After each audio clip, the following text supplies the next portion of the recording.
Tama na. Tama na. Miriam, pwede ba dun muna ako sa inyo? Sige.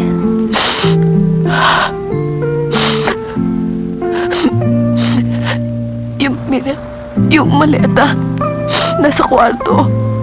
Nakahanda na yun para sa ospital. Nasa tabi ng kama. Pwede ba pakikuha? Ano? Ayoko.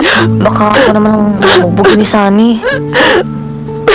Pero Miriam, sige na naman, please. Ayoko nang bumalik doon sa kwarto na yun. Please.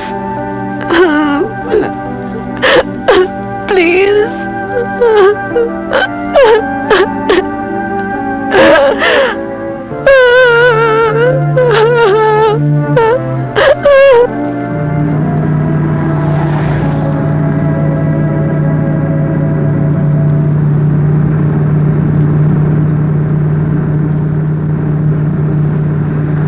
Ruby,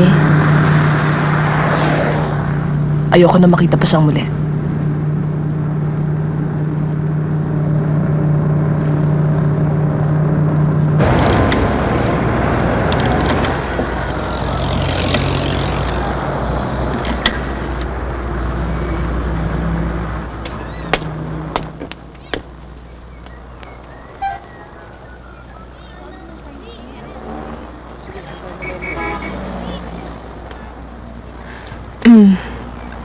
Mabuti naman at nakarating ka. Pero punta muna tayo doon sa kabila. Kumusta ka na? Eto, buntis.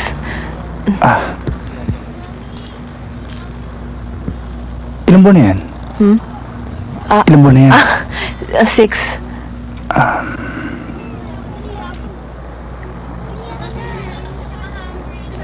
Ang tagal na pala, no? Nang alin? Nang hindi tayo nakikita. Yan ba ang ginawa niya sa'yo?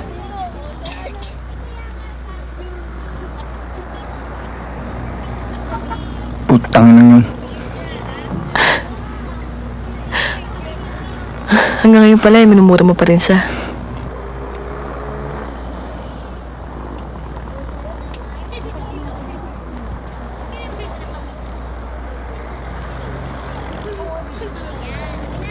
Talaga ba mas mahal mo siya kaysa sa akin?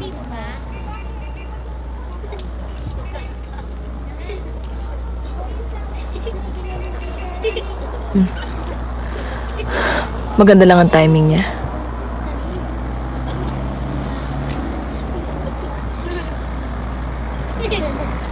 Akin sana ang bibing yan.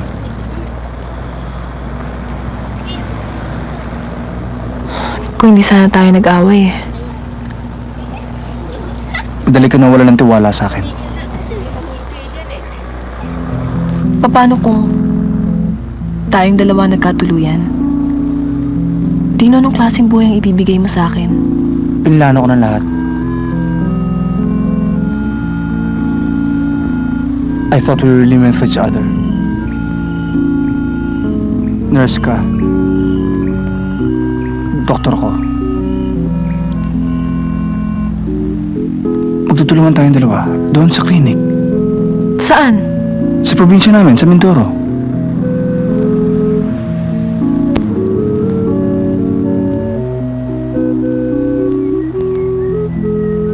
Hindi ka magiging masaya sa probinsya. Kung minsan, naiisip ko, wala na sanang magpakasal eh. Ang dami-daming dapat gawin dito sa mundo na mas importante. Nakakaabala at nakakagulo lang ang mga problema ng mga mag-asawa, hindi ba? Pero, hindi pwedeng habang buhay nila sila magkaibigan. Bakit hindi? tapos walang mangyayari. Ang hirap nun. Bakit hindi pwedeng may mangyari? May girlfriend ka na ba? Meron. Buntis ba siya? Hindi. Nakahalik ka na ba ng buntis?